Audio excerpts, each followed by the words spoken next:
The journey is etched into their very being, a seasonal imperative that drives the great bison herds across the vast, unforgiving landscapes of Yellowstone. But here, the ancient migratory path is severed by the Lamar River, swollen and quickened by the spring melt. For the adults, their immense bulk, weighing up to a ton, provides a stable anchor against the current. Their powerful legs and muscular frames are built for such challenges.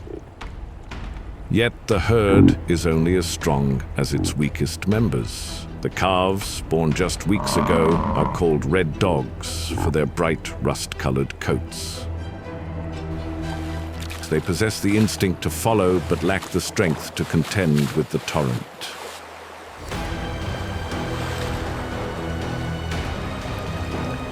Each step is a gamble, every surge of water a potentially fatal blow.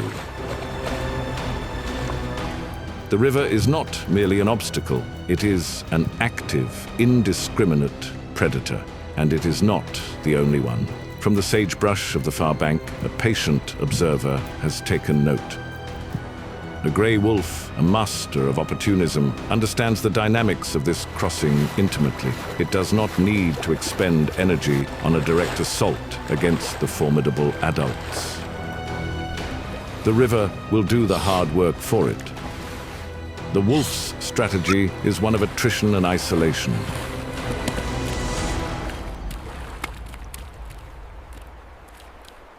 It waits for the water to separate a calf from its mother for exhaustion to set in, transforming a member of a mighty herd into a solitary, defenseless target.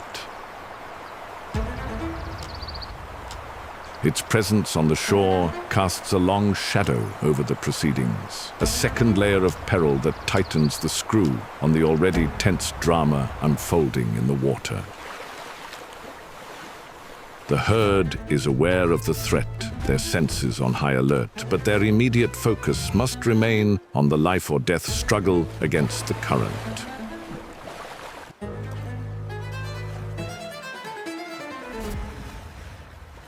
For one calf, the danger is no longer abstract. It is swept away from its mother's flank, its small body tossed about in the churning water. Its head bobs, struggling to stay above the surface, its panicked cries lost in the roar of the river. This is the moment the wolf has been waiting for. The calf's world has shrunk to a chaotic swirl of churning water and burning lungs. Panic begins to set in as the shore and the safety of the herd recedes with terrifying speed.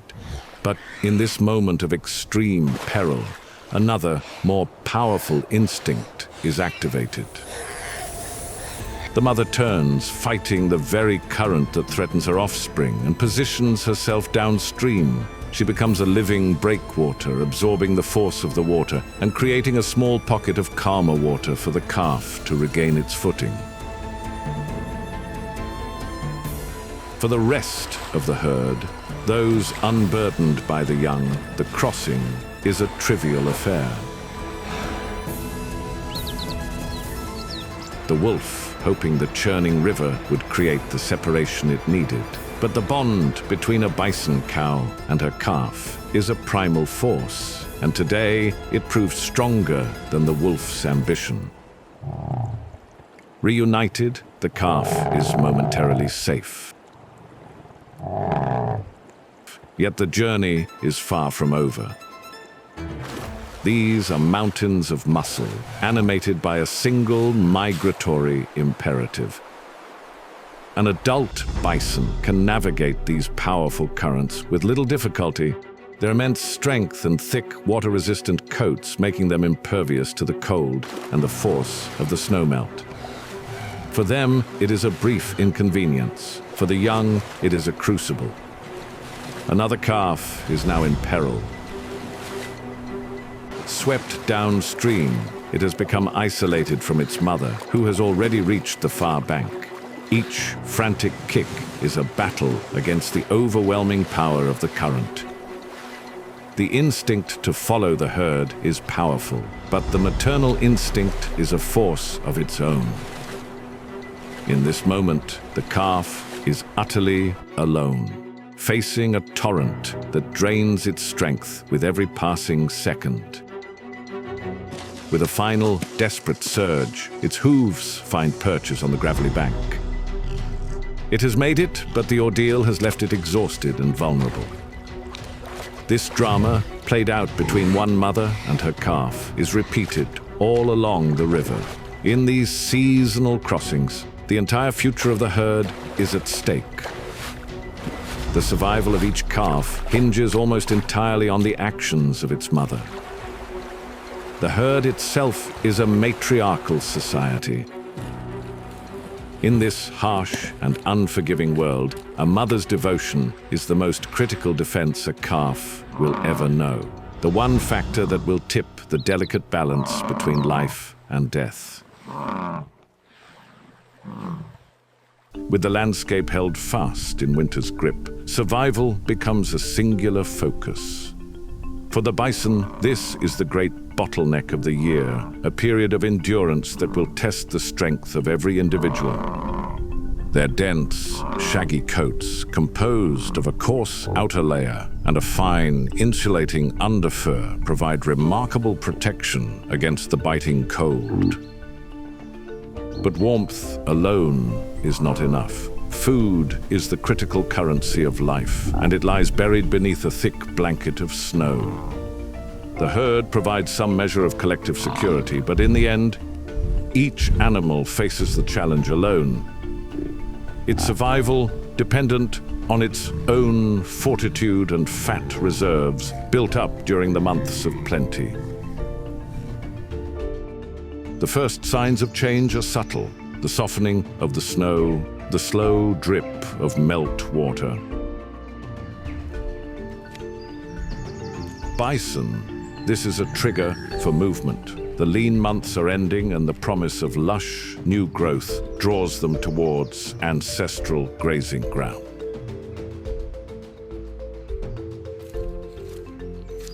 The great thaw unlocks the landscape, revealing vast plains that will soon be transformed into a sea of green. This is the season of renewal, a time to replenish the body's depleted reserves and prepare for the vital rituals of spring and summer. The herd moves with a renewed sense of purpose, driven by an instinct honed over millennia. These plains are their kingdom, and for a few short months, life is generous. The grasses, rich in nutrients, fuel a period of rapid weight gain.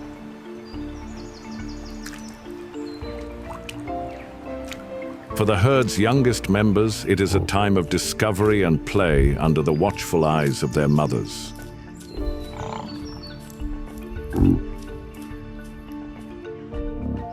The presence of a rare white calf in the American herds is a reminder of the rich genetic diversity that exists within these populations.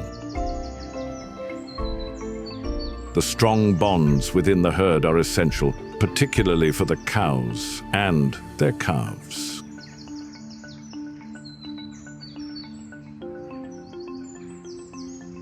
A bull's status is advertised not only by its size and posture, but also through its scent and actions. By rolling in the dirt and urinating, a bull creates a pungent slurry that coats its fur. This personal perfume is a potent statement of his condition and readiness to mate, a chemical signal broadcast to rivals and potential partners alike. Each wallow becomes a territory marker, a challenge laid down in the dust for all others to see and respect or to contest. Bison wield immense power, not just for defense, but as a crucial tool in the herd's social order.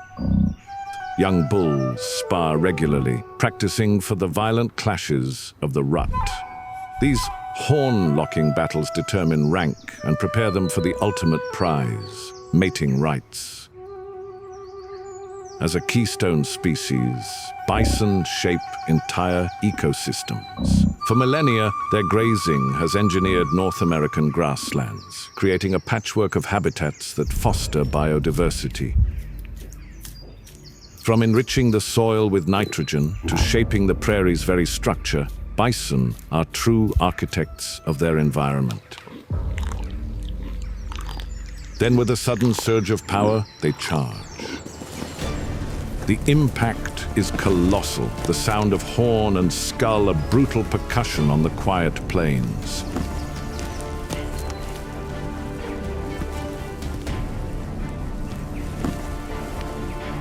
Horns locked, each trying to gain leverage and force the other to give ground. A bull that can outlast his opponent, that can absorb the punishing blows and continue to drive forward, will win the right to pass on his genes. The stakes are the very essence of evolution, the continuation of a strong and resilient lineage. While the bison shape the open grasslands, another powerful architect is at work in the dense woodlands. Here, the wild boar reigns. It too is a keystone species, its influence woven into the very fabric of the forest floor.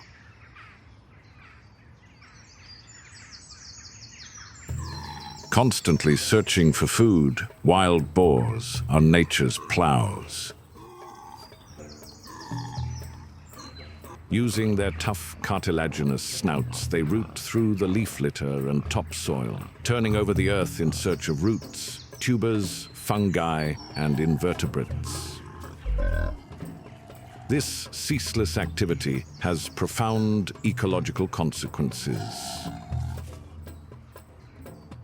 It aerates the soil, enhances nutrient cycling, and creates ideal seedbeds for many plant species, helping to regenerate the forest. Unlike the vast, open herds of bison, boars live in smaller family groups known as sounders, their lives intricately tied to the rhythm of the forest. A sounder is a matriarchal society, typically led by an experienced, older sow.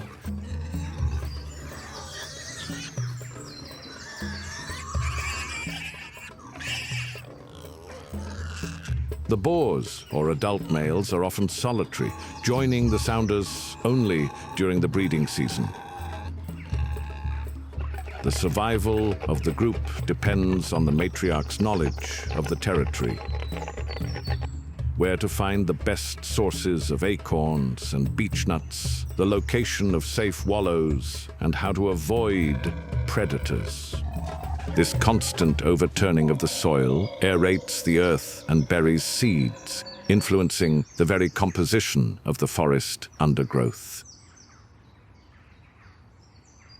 But the boar does not always live a life of solitude. The core of their society is the sounder, a matriarchal group led by an experienced sow. The young piglets, born with distinctive striped coats that provide excellent camouflage on the dappled forest floor, are especially vulnerable. They stay close to their mothers, who are fiercely protective, ready to charge any perceived threat.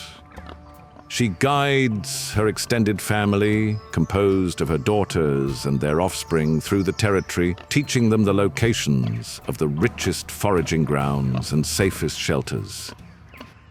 The young piglets, born with distinctive striped coats, are afforded excellent camouflage on the dappled forest floor. This is vital, as they are especially vulnerable in their first few months. Their mother is fiercely protective, a formidable defender against any perceived threat, and will not hesitate to charge any animal that ventures too close to her young.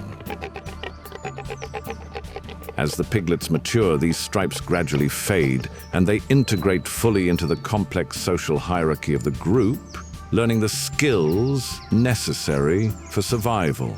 In a burned landscape, their powerful sense of smell allows them to find surviving roots and tubers beneath the scorched earth, making them important agents of recovery.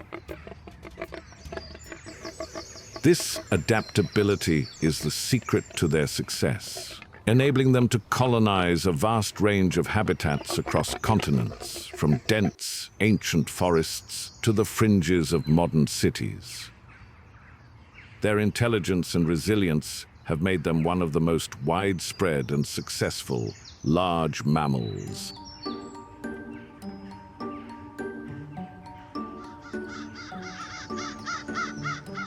It moves with a silence that belies its power, a ghost in the dappled light of the forest.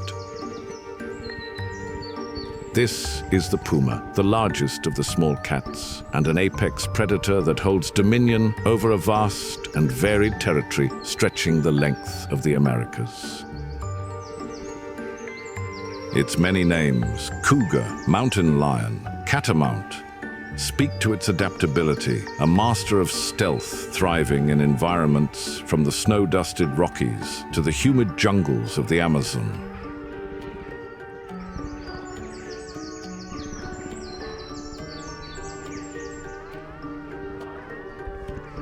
Its powerful hind legs, longer than its front, designed for explosive bursts of speed and incredible leaps.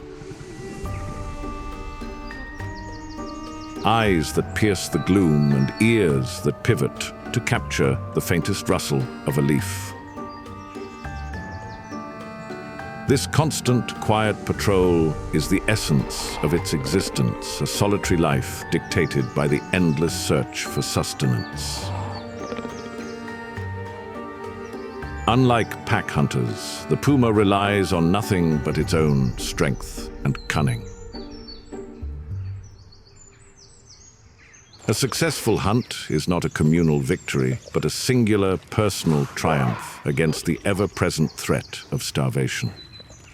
This intense focus is a physically draining state of being, a life lived on a knife's edge where a single misstep or a moment's inattention can mean the difference between a life-sustaining meal and a slow, wasting decline. The trail it follows is a map of memory and scent, a network of pathways that define its territory, a kingdom it will defend with subtle warnings and, if necessary, lethal force. Its life is one of patience, of measured silence, a constant assessment of a world it moves through unseen. This is a solitary hunter, an animal whose survival depends on an intimate knowledge of every ravine and ridge within its vast territory. Its patrol is relentless, a silent census of the prey that sustains it. Each scent on the breeze, every snapped twig is catalogued and analyzed. Its life is one of patience, governed by the rhythm of the seasons and the ceaseless, silent search for opportunity. Every nerve is tuned to the environment, processing the subtle shifts in wind and sound that signal the presence of prey. The large, padded paws, which grant it purchase on rock and soil, also allow for a footfall of almost complete silence, a critical advantage for an ambush hunter that relies on stealth above all else. Power is held in reserve, coiled within a muscular frame for the explosive moments that determine survival. Though a life of solitude is its ultimate destiny, the early months are defined by an intense and vital connection. For a young cub, the world is a landscape of discovery under the watchful eye of its mother. These moments of rest and grooming are not just for comfort, they are an essential transfer of knowledge. As the seasons turn, the fundamental imperative of survival asserts itself. When winter descends, draping the world in a stark mantle of snow, the puma's resilience is tested to its limits. The cold, is a relentless adversary, sapping precious energy and making the hunt more challenging, more vital. Each movement must be calculated, each calorie conserved. In this frozen world, a successful kill is more than a meal. It is a hard-won victory against the encroaching chill of starvation. It is the fuel that will sustain the predator through the leanest of times, allowing it to endure until the landscape thaws and life returns in abundance once more. In this unforgiving cycle, the puma remains a symbol of wild endurance, a silent, powerful presence shaping the very wilderness it calls home. A mother with cubs must be particularly wary, navigating the complex hierarchy where a large male can claim her catch, or worse, view her offspring as a threat or even a potential meal. Her every moment is fraught with tension, balancing the need to feed herself and her young with the constant need for vigilance. The cubs, meanwhile, learn by observation, absorbing the crucial lessons of survival that will one day allow them to fend for themselves in this unforgiving world. Two large males, each a formidable force of nature, meet to decide the bounds of their authority.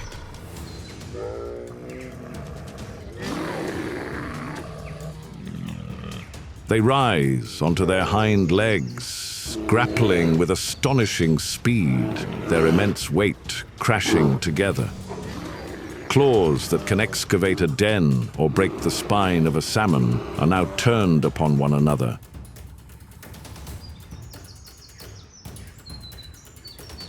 While powerful jaws, capable of crushing bone, snap and bite.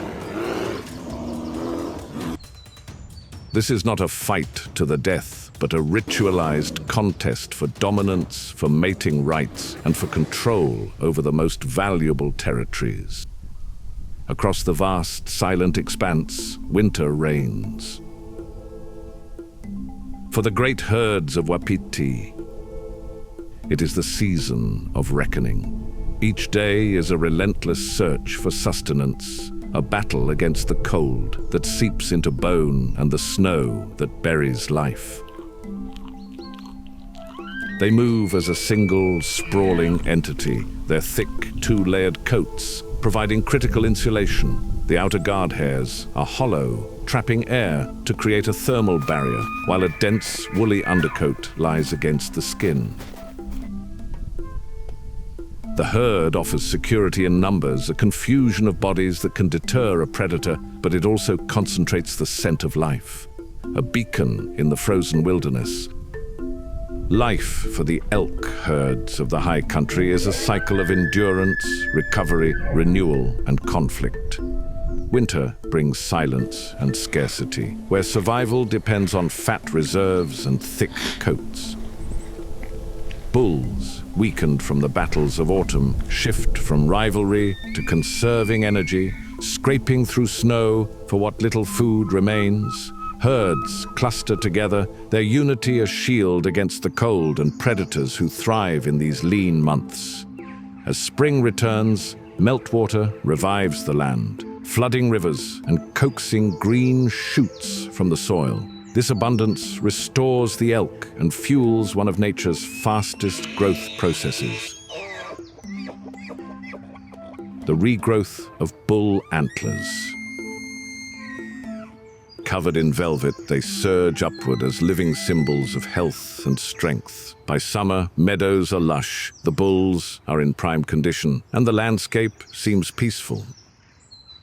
But peace is brief. As autumn approaches, bulls shed the velvet to reveal polished antlers, sharp weapons for the coming rut.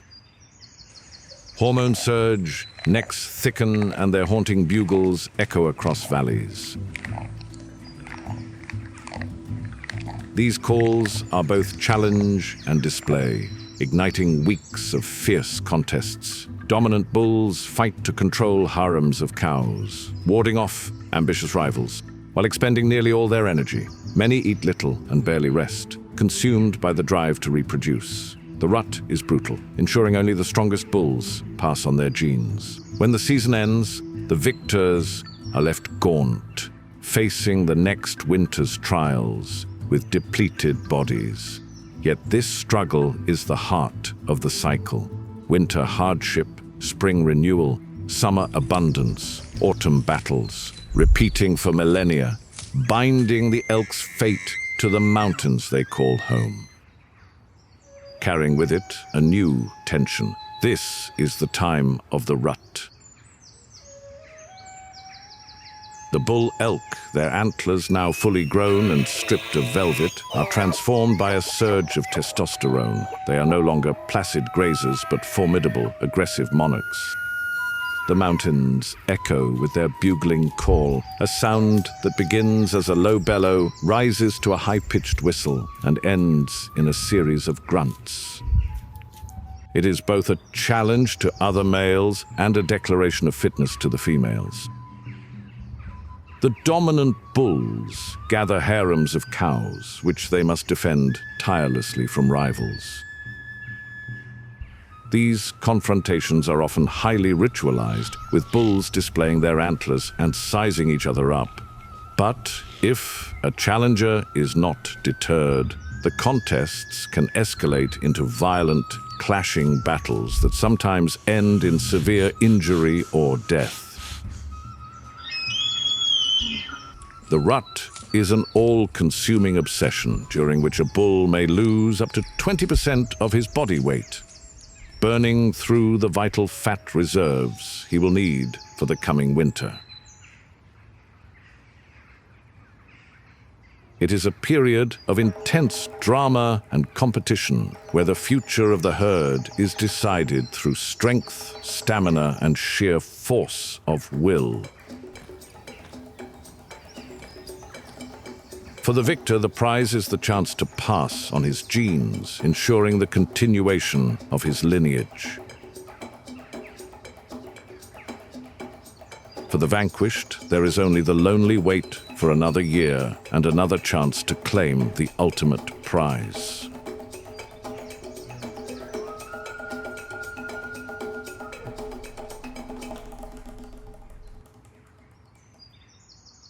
In the high latitudes, winter's reign is absolute. A landscape etched by ice and wind offers little sanctuary. Here, the grey wolf, an ancient predator, is in its element. The cold is not an adversary, but an ally, weeding out the weak among the herds of herbivores and making the hunt, while still arduous, more predictable. A successful kill is a hard-won victory, providing sustenance that must be consumed quickly before the punishing temperatures freeze it solid. Every morsel of fat and protein is a vital deposit in the energy bank, fuel against the relentless cold. The true strength of the wolf, however, lies not in its individual prowess, but in the intricate society of the pack.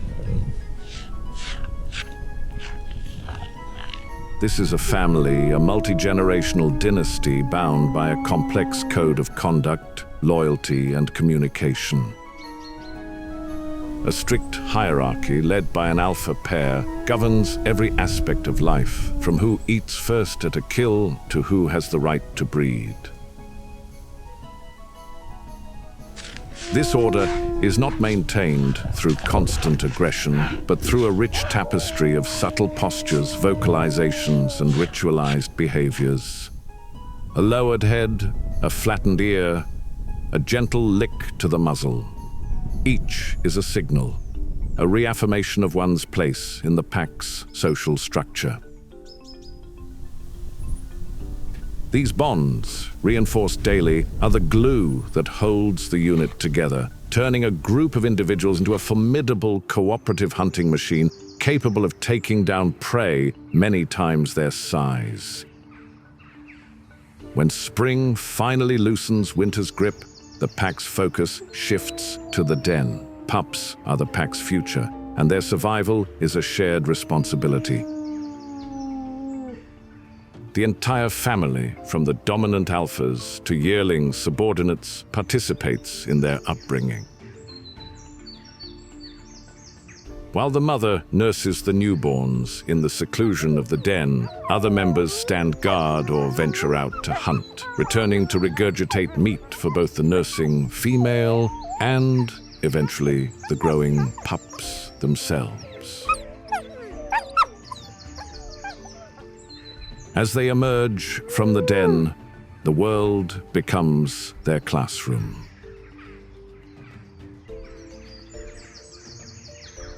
Play is a serious business, a rehearsal for the challenges ahead. Through mock battles and clumsy stalks, they learn the essential skills of the hunt, testing their strength and establishing the foundations of their future social rank. The adults are patient teachers, tolerating the nips and tumbles with a remarkable degree of indulgence. They are nurturing not just their own offspring, but the next generation of hunters who will one day provide for the entire family. The pups learn by watching, absorbing the subtle cues and complex strategies that will one day mean the difference between life and death.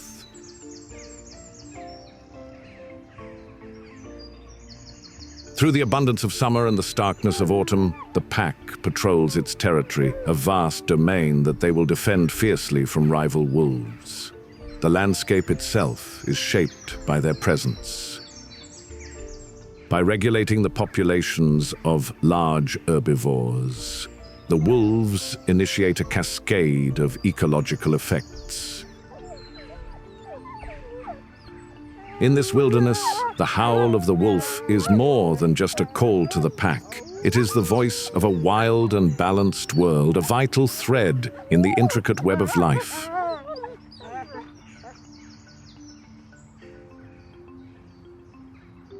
Back to the puma. In the high Andean steppes, survival is balanced on a knife's edge. For this apex predator, the setting sun is not an ending, but a beginning. The golden hour, celebrated for its gentle light, becomes the killing hour. The puma's primary quarry, the guanaco, is ever watchful. Its sharp, high-pitched alarm call can carry for over a kilometer, alerting the entire group to the slightest hint of danger. But the puma is a master of patience and stealth, an almost spectral presence in this vast landscape. As the sun dips low, painting the Andean peaks in alpenglow, the golden hour becomes the killing hour. The shifting light and long shadows provide the puma with its final advantage.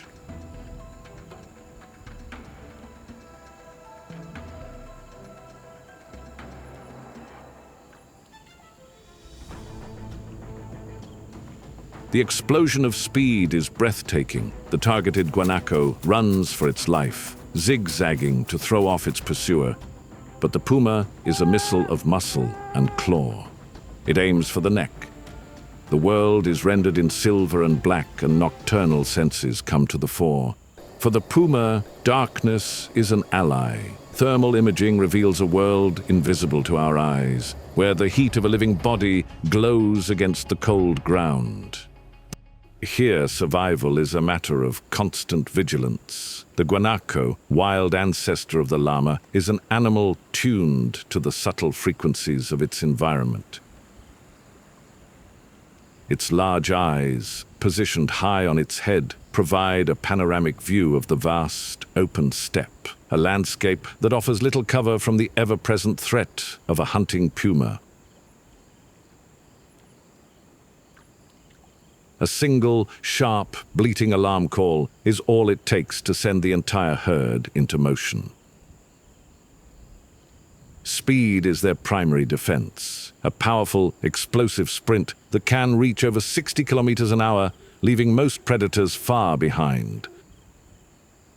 They are creatures of the wind and the high, arid plains. Their lives governed by the search for sparse vegetation and the need to evade danger. The family group, a small band of females and their young, is anchored by the presence of a single dominant male. He is the territorial guardian, the sentinel who spends his days on the highest ridges, watching over his family and the boundaries of their foraging grounds. The herd's cohesion is essential, particularly for the young, known as chulengos, who must learn the rhythms of this unforgiving land from the moment they can stand. Their survival depends on the collective awareness of the group and their ability to keep pace when the alarm is raised. Their dense, woolly coat, a double layer of coarse guard hairs over a soft, thick undercoat, provides superb insulation against the biting Patagonian winds and the extreme temperature shifts that define this region. It is an adaptation honed over millennia, allowing them to thrive where few other large herbivores can. But no adaptation can fully tame this environment. The passing of seasons brings new challenges. The fierce Patagonian winter blankets the landscape in snow, transforming the familiar steppe into a stark, white wilderness. For the guanacos, this is a time of hardship. Food becomes scarce. This stage is shared by other hunters. High above, the Andean condor and the black-chested buzzard eagle trace effortless circles in the sky.